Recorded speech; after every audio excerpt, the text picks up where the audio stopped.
Assalamualaikum warahmatullahi wabarakatuh. Selamat datang di acara Didaktif, diskusi daring interaktif yang diadakan oleh Perpustakaan Supiati.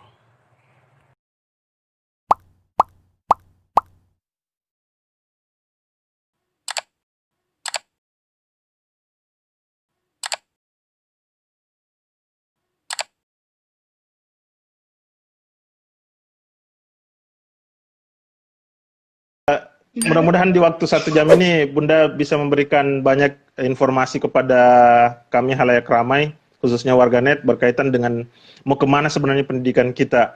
Banyak sebenarnya ajuan pertanyaan, bahkan ada pertanyaan titipan, termasuk dari Ratu Bulkis bilang, bagaimana sih tipsnya sehingga bisa belajar di luar negeri katanya Bunda.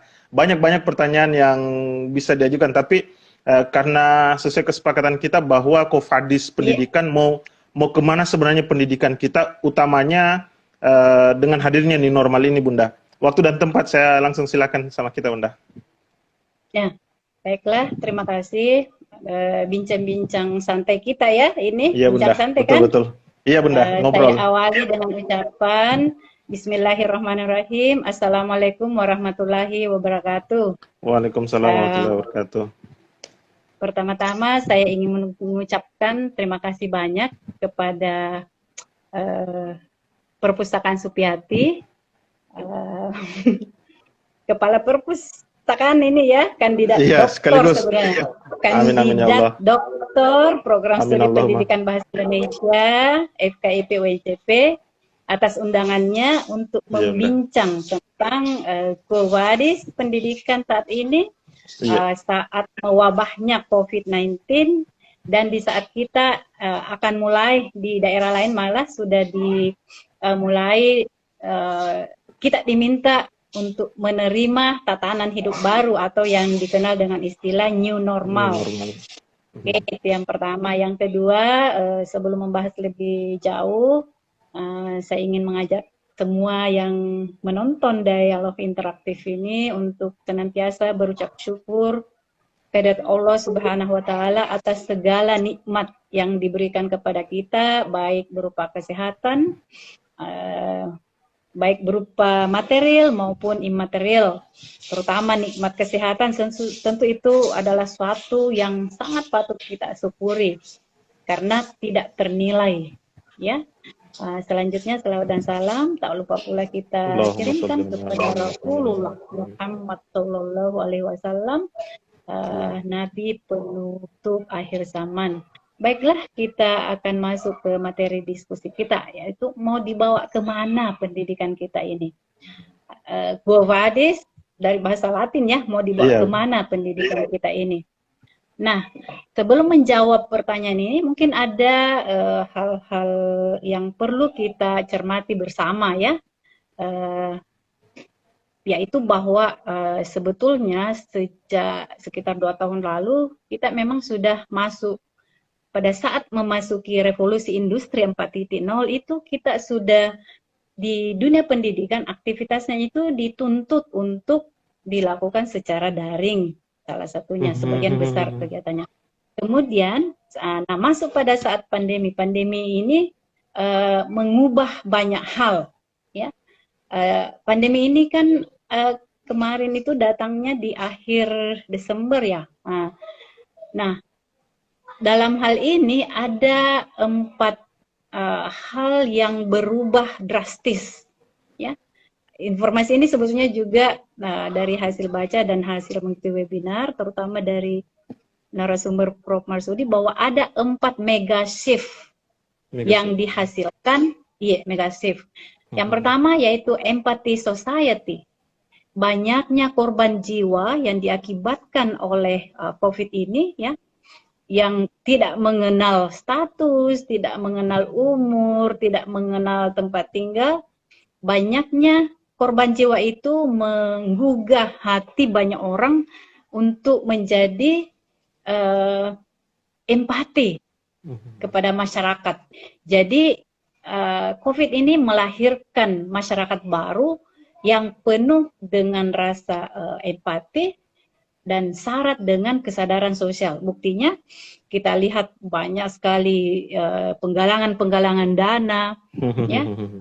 Saya saja dari beberapa grup WA kemarin itu hampir semua, bahkan ada dari mahasiswa kita sendiri UNCP yang Bunda, kita mau adakan penggalangan dana, misalnya mengadakan masker misalnya, karena memang tidak semua masyarakat bisa, ada yang memang tidak bisa mengadakan sendiri misalnya. Jadi maksud saya mereka perlu bantuan uluran tangan dari orang-orang yang bisa. Kemudian yang kedua, megashift. Yang kedua itu tadi yang pertama, timbulnya rasa society. Empati. Yang kedua, go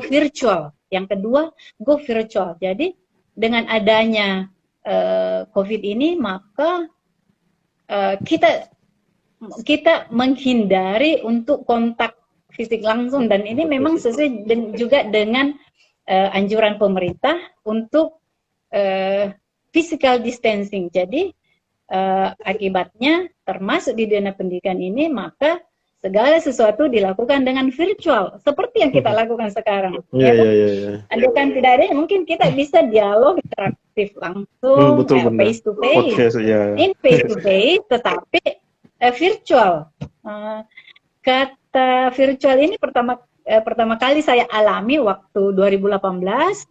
Saya kebetulan berangkat sama Bapak untuk menghadiri International Conference, itu the Second Women International Conference. Itu kita dimasukkan di ruangan dan diputarkan materi presentasi. Ternyata itu adalah presentation yang virtual dari peserta konferensi yang tidak bisa hadir. Itu 2018 itu. Menarik. Nah sekarang dengan adanya ini, maka bukan kesadaran atau kemauan sendiri, tapi ada sebagian besar guru atau pengelola pendidikan yang harus melakukan proses pembelajaran atau pendidikan ini dengan virtual, ya. Jadi itu. Kemudian dan ini tentu memerlukan atau sama dengan digital, ya. Kemudian yang ketiga, stay at home lifestyle. Jadi lifestyle kita yang dulu mungkin jarang berkumpul bersama keluarga, nah sekarang dengan adanya ini kita dipaksa, mungkin terpaksa atau dipaksa, yang pasti termasuk saya alami sendiri di keluarga itu. Dulu-dulunya itu bahkan biasa kalau bahkan lebaran Idul Fitri, kadang kami tidak komplit 6 orang yang satu keluarga, maksudnya keluarga inti itu, karena masing-masing ada kegiatannya di tempat lain. Tapi dengan adanya ini, maka itu tadi saya katakan stay home lifestyle itu gaya hidup yang harus memaksa kita tinggal di rumah itu karena adanya ini. Kemudian yang keempat yaitu bottom up dari piramid Maslow. Kalau dulu itu aktualisasi diri yang nomor 1 di atas, ya. Maka sekarang yang orang butuhkan itu malah yang paling dasar, yaitu kebutuhan pangan, ya, karena banyak orang yang kehilangan pekerjaan misalnya, ya. Jadi kebutuhan pangan, keamanan itu menjadi justru yang lebih utama, gitu. Jadi itu yang terkait kondisi masa kini.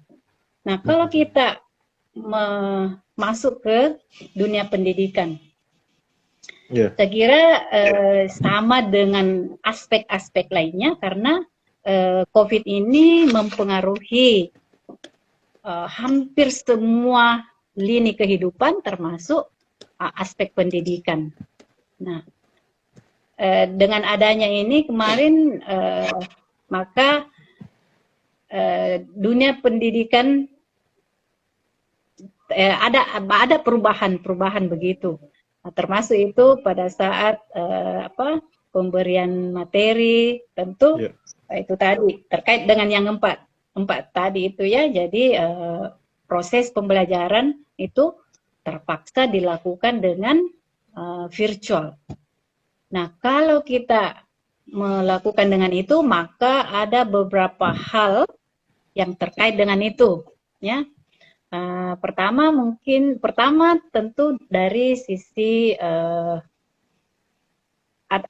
maksud saya unsur-unsur yang tergabung di dalam kondisi saat ini yang mengharuskan kita untuk go virtual gitu. Yang pertama tentu kemampuan dosen atau guru, ya, untuk mengikuti atau menjalankan proses pembelajaran ini secara daring, ya.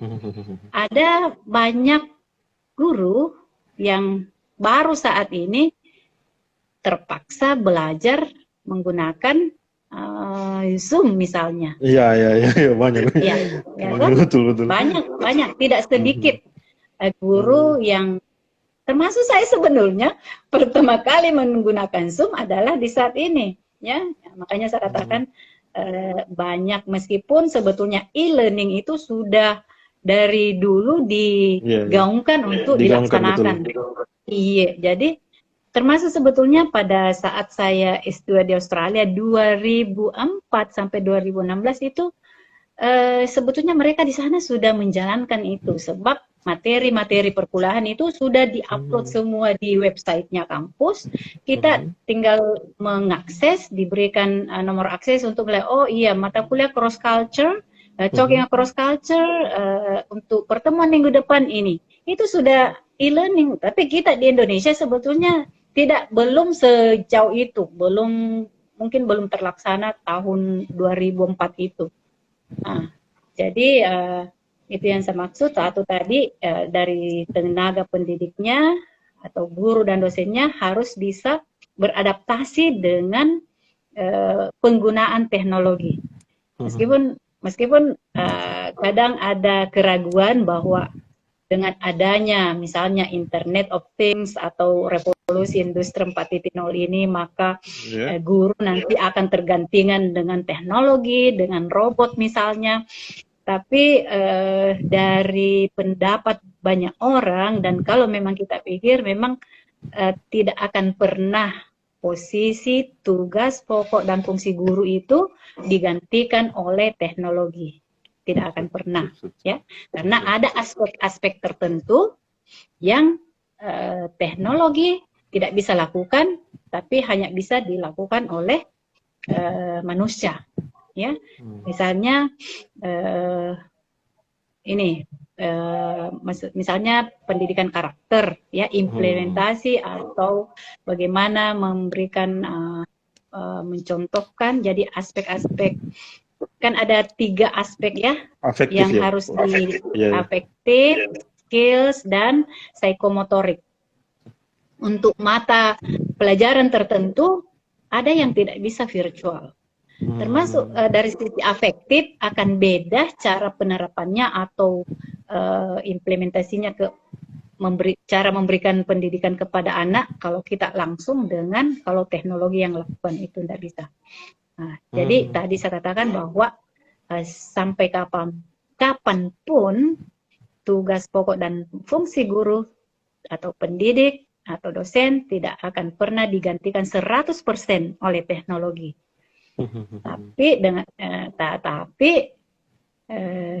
Atau untuk menyesuaikan itu agar tidak ketinggalan atau agar tidak tergilas oleh zaman, maka guru, dosen atau pendidik harus bisa belajar dan mengikuti perkembangan teknologi agar dia tidak ketinggalan zaman. Betul.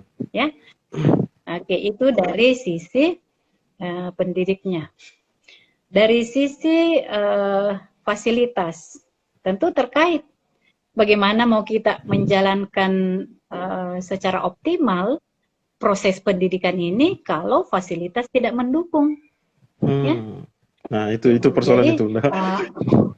Fasilitas tidak mendukung, termasuk misalnya ketersediaan jaringan di tempat-tempat mahasiswa atau siswa yang tidak terjangkau jaringan dengan baik, maka pasti proses pembelajaran tidak akan lancar apabila kita face to face di kelas gitu, ya.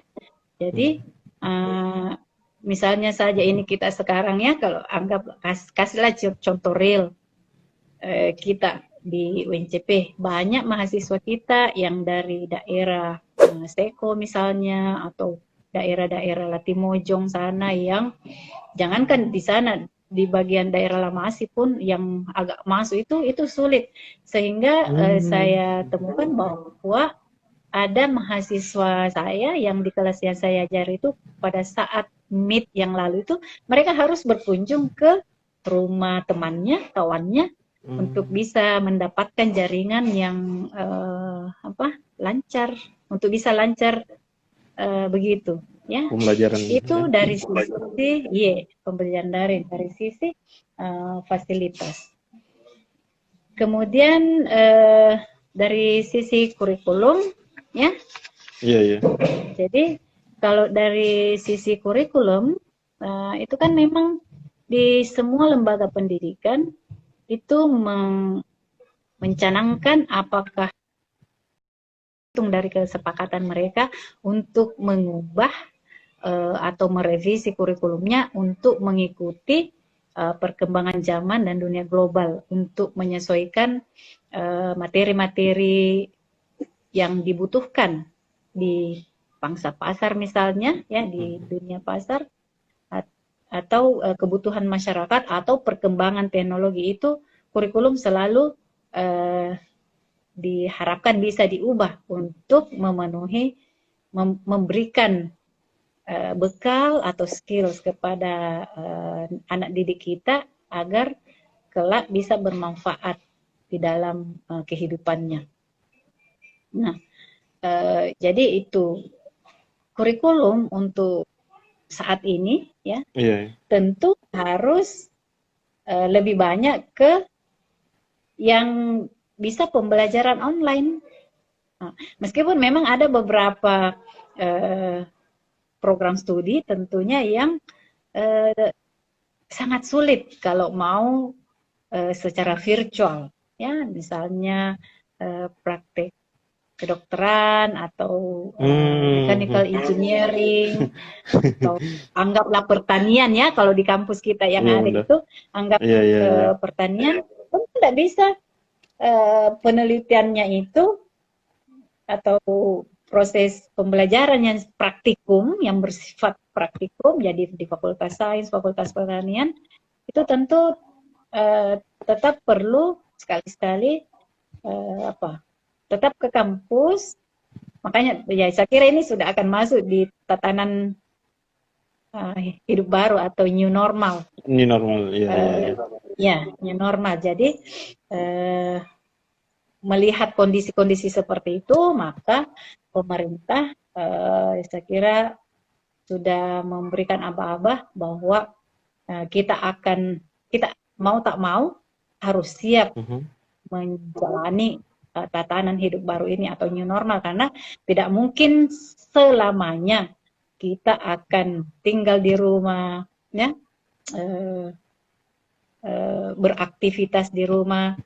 Jadi tentu harus punya strategi, harus punya planning bagaimana agar tetap bisa beraktivitas di luar. Tentu harus mengikuti koridor atau protokol kesehatan yang telah ditetapkan oleh pemerintah, ya. Jadi makanya kita di Cokro sekarang ini melaksanakan ujian akhir semester.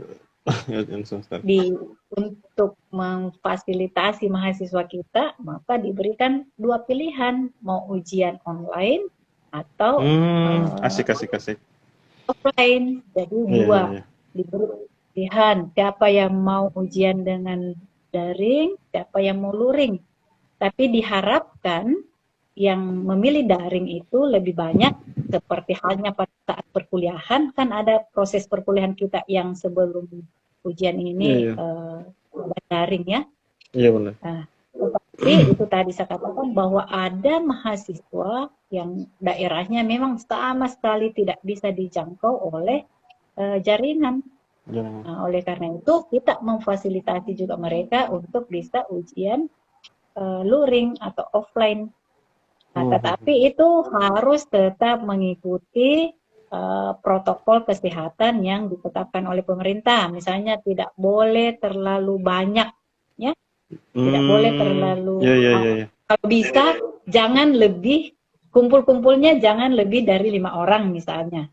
Nah, seperti di kelas saya, alhamdulillah hanya 3 yang memilih ujian luring. Luring, Bunda. Iya, jadi itu. Jadi sudah 3 ya, dari sisi pendidiknya tadi, guru dosen, dari sisi kurikulum, fasilitas, dari sisi kurikulum, kurikulum media, ya. Kemudian dari sisi apa lagi kira-kira? Persoalan evaluasinya itu katanya Bunda, ada pertanyaan dari Ica Cuma ini, mempercepat era disrupsi di dunia pendidikan, sejauh apa kesiapan dunia pendidikan kita? Dari segi kurikulum sudah, pembelajaran dan evaluasi atau assessment. Ini pertanyaan dari Icumah. Iya. Oke. Assessment. Nah, iya, benar. Betul. Jadi, dengan kondisi proses pembelajaran virtual ini, tentu sangat sulit untuk 100% objektif. Pasti banyak yang sangat besar peluang mahasiswa untuk melakukan cheating student, ya. Apakah dia bisa nyontek di buku misalnya, atau malah orang tuanya yang mengerjakan, atau bagaimana, ya. Jadi atau kalau misalnya diberikan tugas ujian atau asesmen penilaian untuk dia kerjakan tanpa tidak real time, maka itu besar peluangnya bukan dia yang melakukan. Oke? Salah satu strategi agar mereka tidak saling nyontek, ya, mereka tidak saling ini, adalah kita personalize pertanyaannya, ya. Kita maksudnya jadi beda-beda semua soalnya. Ya, harus sesuai dengan dirinya gitu, ya. Jadi tidak sama, karena kalau sama maka bisa saja satu orang yang mengerjakan terus di-share untuk iya ini jawabannya. Nah, jadi tapi di sini dituntut kesabaran guru dosen, kreativitas guru dan dosen, ya, dituntut untuk itu. Kemudian saya kira tentu itulah gunanya, itulah manfaatnya kita tanamkan sifat atau nilai-nilai kejujuran kepada anak didik kita. Nah, persoalannya memang kalau seperti yang lalu-lalu, ya, kita tidak bisa pungkiri bahwa yang lalu-lalu itu bahkan memang juga gurunya, minta maaf ini. Mau diperkuat lagi, Bunda? Misalnya kelas 3 SMP atau SMA, sekolahnya tidak mau JAP. Kalau ada anaknya tidak lulus misalnya, rahasia umum itu, Bunda. Ya, itu yang saya maksud. Jadi bagaimana anak didik kita itu sebenarnya tidak mendidik. Jadi apa yang guru atau sekolah lakukan, misalnya membocorkan kunci jawaban, betul. memberikan soal supaya mengapa mereka lakukan itu? Agar semua muridnya lulus. ya toh, supaya dikatakan oh iya 100% lulus happy. Padahal mungkin saja atau sangat boleh jadi ada satu dua di antara murid itu yang mungkin kalau mau dilaksanakan secara betul-betul jujur, mungkin saja ada yang tidak bisa lulus. Nah, itu yang saya maksud. Jadi saya kira dengan kondisi saat ini sebetulnya yang tak kalah pentingnya adalah penanaman nilai-nilai kejujuran kepada anak didik kita, karena apa yang mereka lakukan itu sebetulnya untuk kebaikannya dia, ya kan? Ya. Jadi diharapkan mereka bisa betul-betul jujur ya untuk menjawab soal-soal itu. Kemudian bentuk asesmennya ya, kalau bukan hanya soal, bisa juga dalam bentuk project, ya toh? Bisa dalam bentuk project, bisa dalam bentuk portofolio.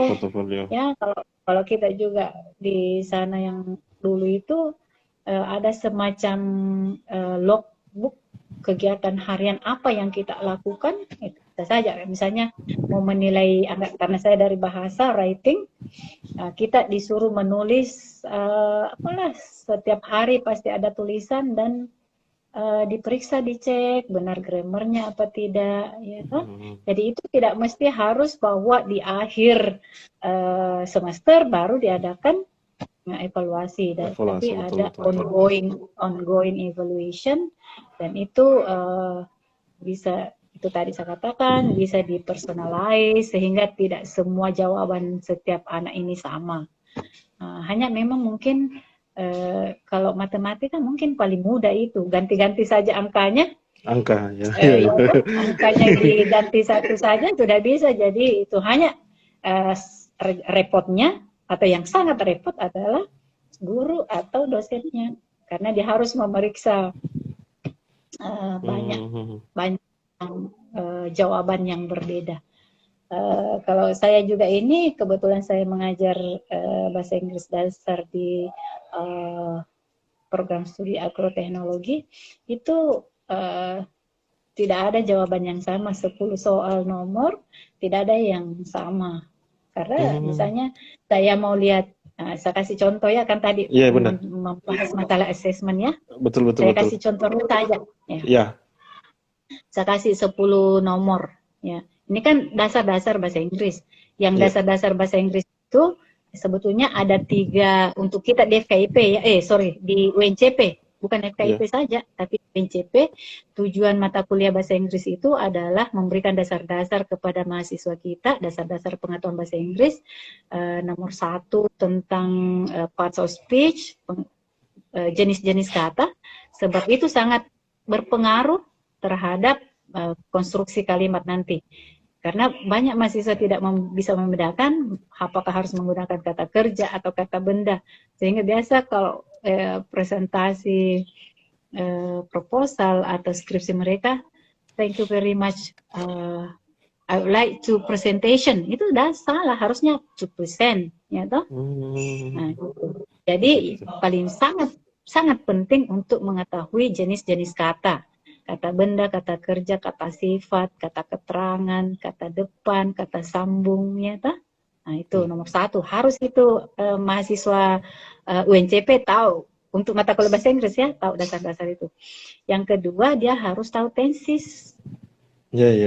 Yang 16. Karena sangat berbeda. Iya, sangat, ada bilang 16, ada bilang 12, ya, ada bilang 8, tergantung dari sisi mana dilihat. Kalau saya sih 12. Oh gitu Bunda ya. Oh, sip. Iya. Jadi nanti didiskusikan itu Bunda. Iya. Jadi itu harus mereka tahu, karena dalam membuat kalimat harus bentuk kata kerjanya dipengaruhi oleh waktu. Ya, waktu. Oke. Sekarangkah? Sedang berlangsungkah? Telahkah barusan? Akan datangkah? Atau yang lalu? Lampau. Lampau, past, future akan datang, dan present sekarang. Nah, saya suruh saja mereka membuat what did you do last night? Tidak mungkin Pak Andi Karman sama yang saya lakukan dengan Pak Andi Karman dengan Oh, saya. iya iya iya iya iya iya What iya. did you Iya. do last Betul night? betul betul Bunda, Baru betul saya, Bunda. what will you do tomorrow? Apa yang akan kamu lakukan besok? Jadi tentu beda-beda, ya. Diawali dengan what is your name, where are you from, kan lain-lain semua. My name Iya is iya. bla bla bla, I'm from, jadi lain-lain semua. Dan untuk menjawab itu ada penjelasannya, jawab secara full. Kalau what did you do last night, bukan hanya satu kalimat. Saya sudah tentukan bahwa kalimatnya harus minimal misalnya 2 paragraf, dalam satu paragraf harus 5 kalimat. Nah, jadi sudah ada kriterianya, sudah ada ketentuan-ketentuannya apa yang harus mereka lakukan sehingga menilainya tetap bisa tidak beda karena sudah ditentukan bahwa 2 paragraf, 1 paragraf 5 kalimat ya toh. Tapi pasti beda-beda karena lain kampungnya, lain orang tuanya, lain kondisinya ya. Itu. Makanya alasan mereka memilih Cokro misalnya, terus pengalamannya selama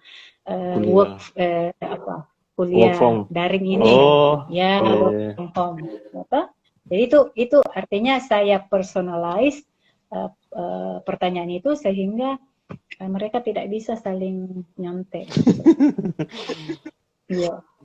Oke, tapi itu tadi kekurangan, bukan kekurangan sih, dosen perlu ekstra time untuk memeriksa.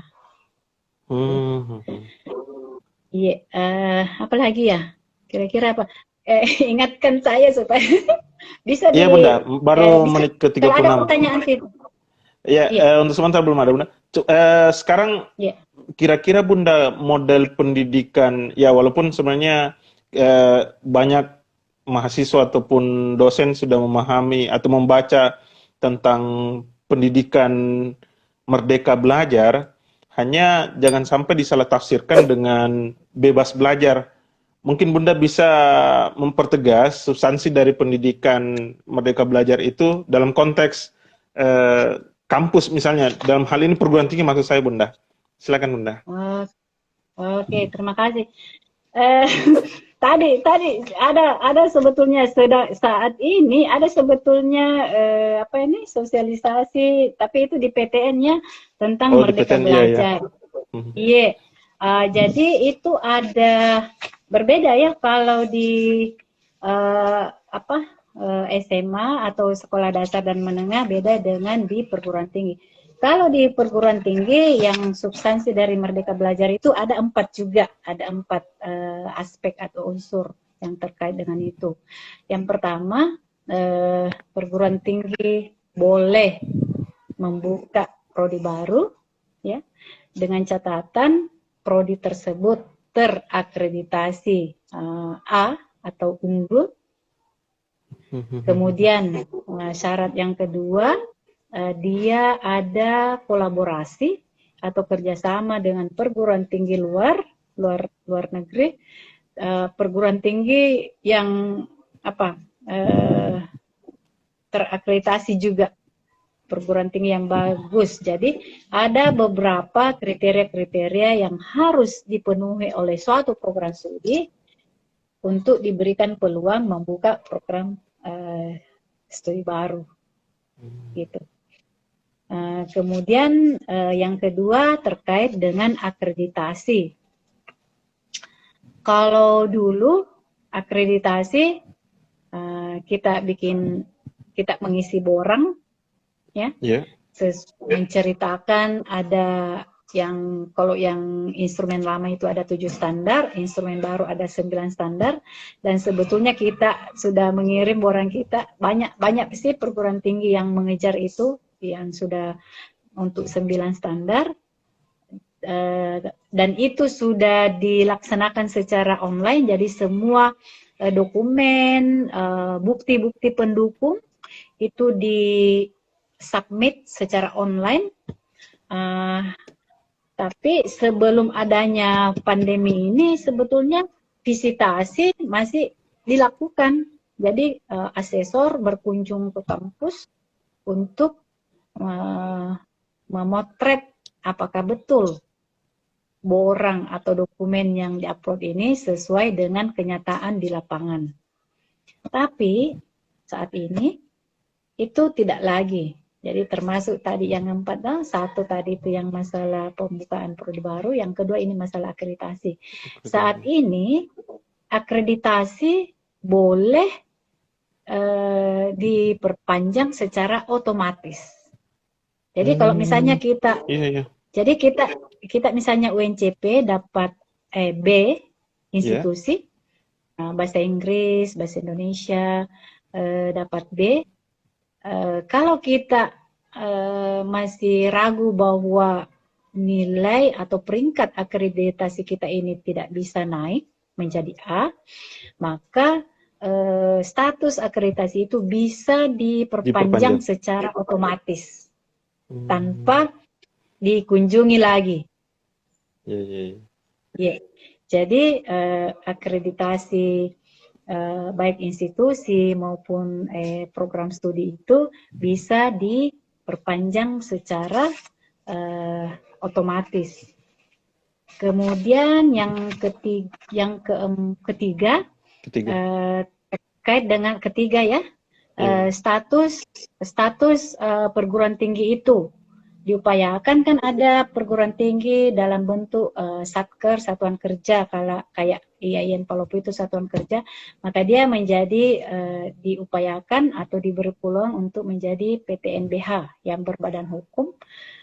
Artinya dia mengatur segala sesuatu yang terkait dengan proses pengelolaan perguruan tingginya, ya. Sebetulnya kalau PTS itu pada dasarnya itu PTNBH, artinya maksudnya sama, dia diberi peluang untuk mengelola secara mandiri.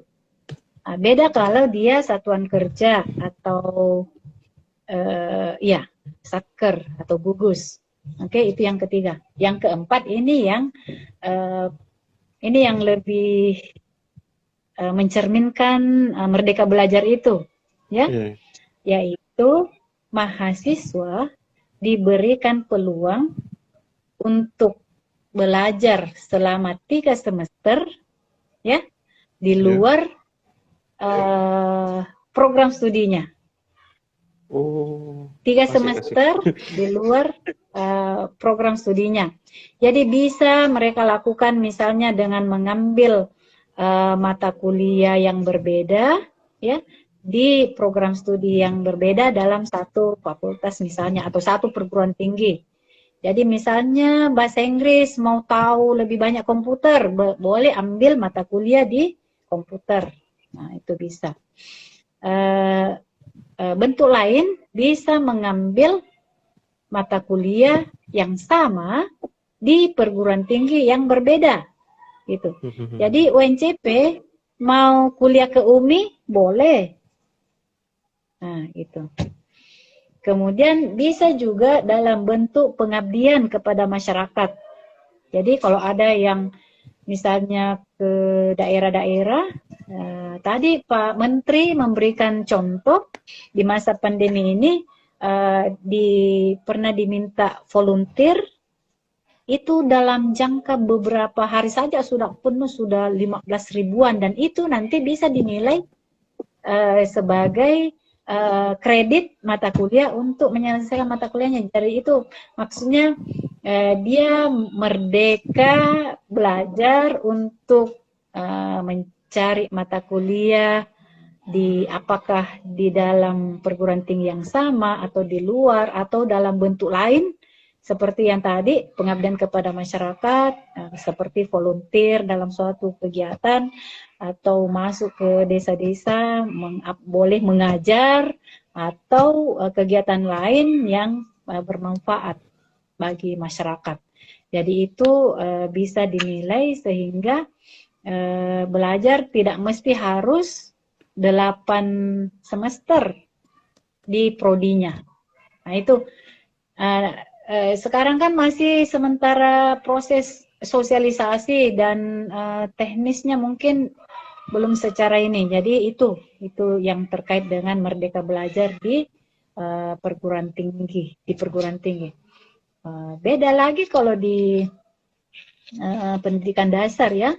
Di pendidikan dasar itu ujian USBN-nya, kemudian ujian nasional yang awalnya Pak Menteri canangkan untuk meniadakannya di 2021, malah dengan adanya pandemi ini 2020 Justru ini lebih malah sudah malah dihilangkan, lebih duluan. lebih dipercepat sih. Gitu.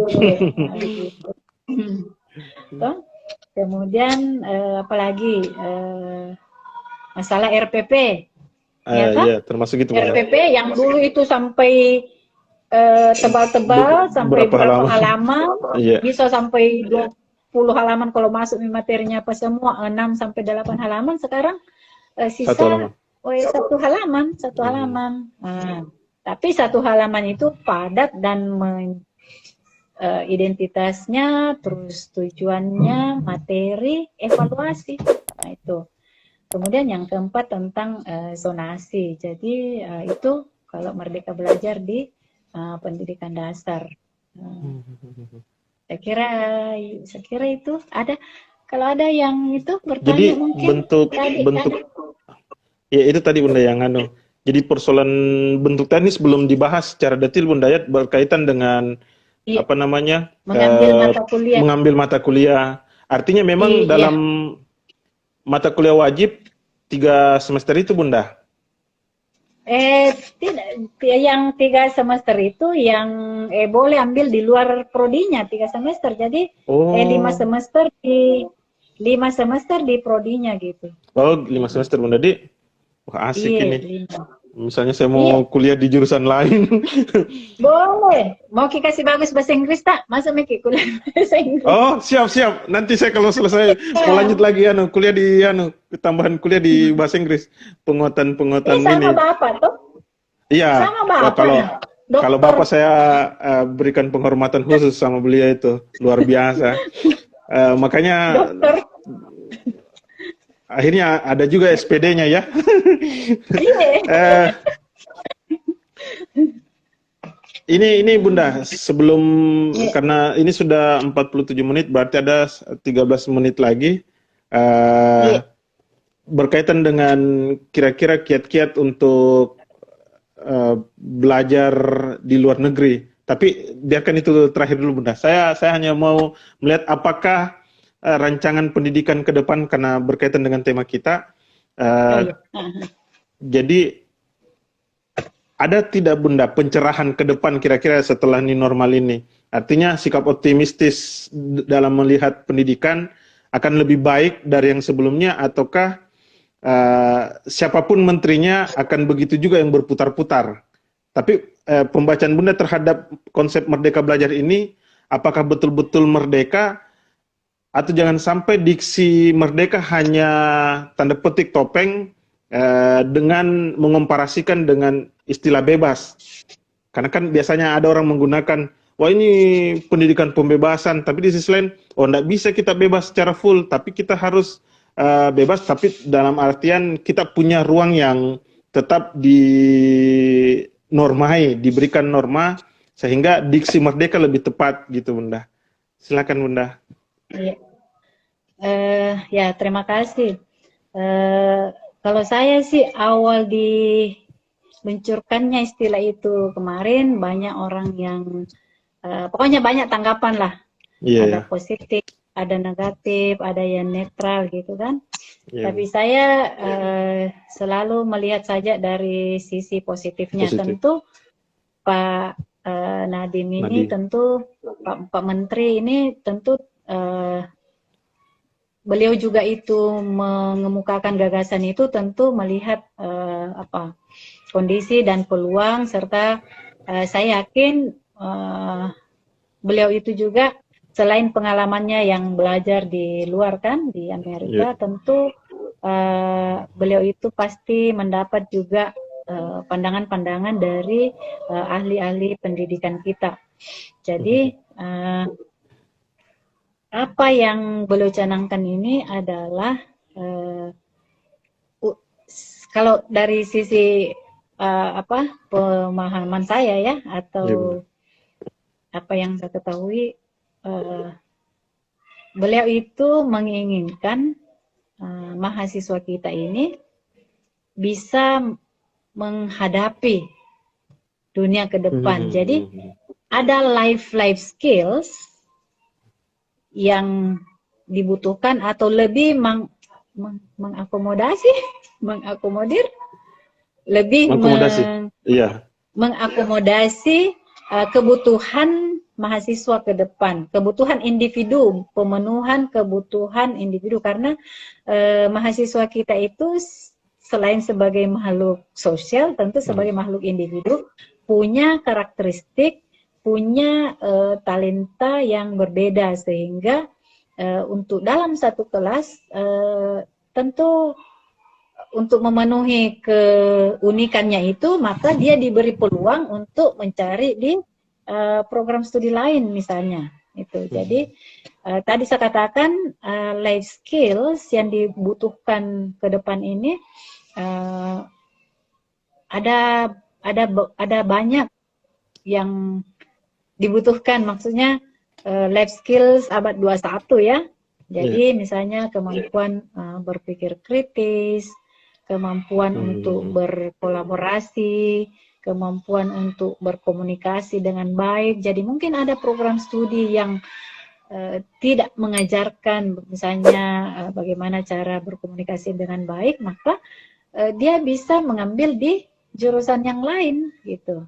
Jadi kemudian problem solving gitu. Jadi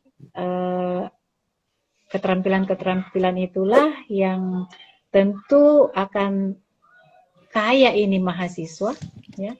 Jadi mahasiswa diberi peluang untuk memperkaya wawasannya, untuk mungkin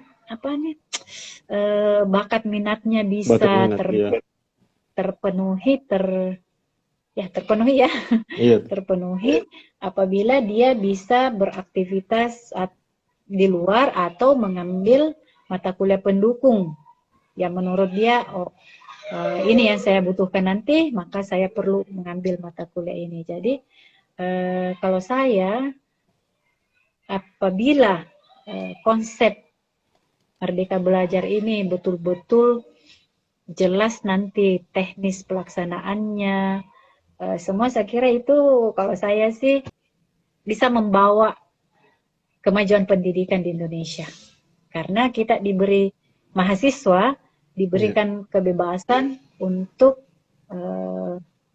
mengoptimalkan apa yang dicita-citakan, apa yang diinginkan itu. Tetapi pasti itu ya, segala sesuatu itu pasti ada plus minus. Selalu ada begitu. Pasti setiap, apakah itu suatu hal yang baru, apakah itu kebijakan atau semacamnya ya, atau kalau di dunia pendidikan ada hal-hal baru pasti ada plus minusnya. Nah, tergantung Mami dari kita. Tentu kita mau mengambil dari sisi positifnya gitu. Siap Bunda. Tips Bunda, ini Ratu Bulkis pernah meminta kepada saya kalau bisa tips katanya supaya bisa tembus ke luar negeri gitu Bunda. Bagaimana ya bentuk teknis dalam ya kita namanya saja tips. Kira-kira bagaimana apa-apa yang mesti harus dipersiapkan selain menguasai TOEFL itu Bunda dan seterusnya. Oke. Adik tak juga sih ini ada kasihan itu Nur Afifah berapa kali nih mencoba untuk apply keluar, tapi ya ada saja hambatannya, ada saja yang membuat dia gagal ya. Saya kasih contoh nomor 1, kalau mau berhasil jangan berhenti ya. Nah, sih. Jangan berhenti mencoba. Dengar itu Ratu. Karena kalau berhenti berarti tidak ada lagi harapan. Tapi kalau kita tetap mencoba, maka masih ada peluang. Contoh saya tahun 2000 lulus berkas, ya, lulus berkas. Sampai pada tahap wawancara. Tahap wawancara saya gagal, oke? Gagal diwawancara. Karena ada situ salah satu pertanyaannya yang saya betul-betul bingung mau jawab apa. Oke? Dikatakan bagaimana kalau kembali nanti dari sana, ada yang bagaimana mau meningkatkan kehidupan, kesejahteraan begitu, dengan misalnya meninggalkan pekerjaan yang sekarang, kalau ada yang menawari pekerjaan yang baru yang bisa menjanjikan gitu. Saya dilema, enggak tahu apa jawabannya ya. Saya gagal di situ. Yang kedua, tahun 2001 saya masukkan lagi berkas, dan itu malah tidak lulus berkas. Karena ada yang lupa ditanda tangan. Hal kecil. Satu luput tanda tangan, tidak lolos. Saya coba lagi. Saya coba lagi. Akhirnya lolos, malah tes TOEFL saya waktu apply ketiga kalinya itu lebih rendah daripada yang pertama. Tapi karena sudah tahu, saya tanya-tanya itu ada Kak Wayong, yang Pak Wayong sekarang yang dosen di UIN. Kak, kira-kira saya jatuhnya di mana ini? Saya bilang, kamu itu anggaplah memanjat pohon kelapa, sudah pegang kelapanya, hanya belum sempat menjatuhkan. Jadi, akhirnya saya positif saja, saya optimis saja ya. Nah, coba ya, alhamdulillah lolos. Jadi, andaikan saya berhenti di tahap pertama atau tahap kedua, tentu enggak lolos toh. Nah, jadi itu tips satu. Jangan berhenti kalau mau. Kemudian yang kedua ya itu tadi, harus tahu, harus bahasa, memang harus. Saya terus terang mungkin pokoknya harus penguasaan bahasa, baik dari sisi academic writing, dan tentu juga dengan reading, untuk membaca literatur yang diminta untuk kita pelajari, dilaporkan setiap 2 minggu misalnya ya.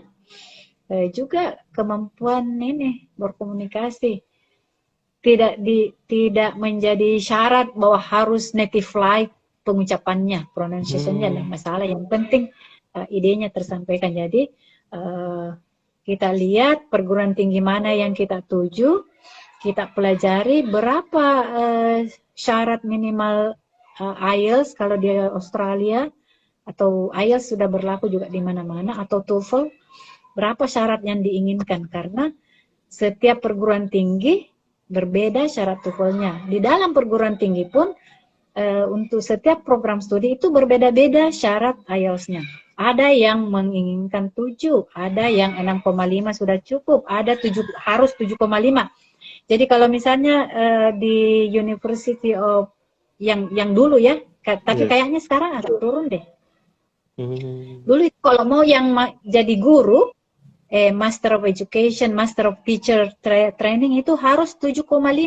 Jadi guru itu memang harus pintar. Iya. Dengar itu. Wartawan, hukum itu harus tinggi skor IELTS-nya. Ada 7, ada 7,5. Sementara kalau mata program studi lain bisa 6,5. 1 menit Bunda ya? Sisa 1 menit. Ya. Terus iya. Oke. Jadi selain itu bahasa, kemudian kemampuan kita beradaptasi. Jadi pada saat pada di application form harus bagus deskripsi diri kita. Kita menggambarkan di situ bahwa kita betul-betul ini setelah kembali dari sana, belajar dari sana, betul-betul kita bermanfaat bagi negara, bangsa dan negara. Itu intinya. What you are going to do on your return home after training. Apa yang akan kamu lakukan setelah kembali dari belajar di sana, itu harus bagus deskripsinya. Harus bagus. Karena itu akan menentukan nanti. Dan pada saat wawancara juga, ya, pada saat wawancara kita menunjukkan bahwa betul-betul kita siap untuk beradaptasi di lingkungan baru, ya. Jadi pengetahuan budaya, cross culture kita harus miliki.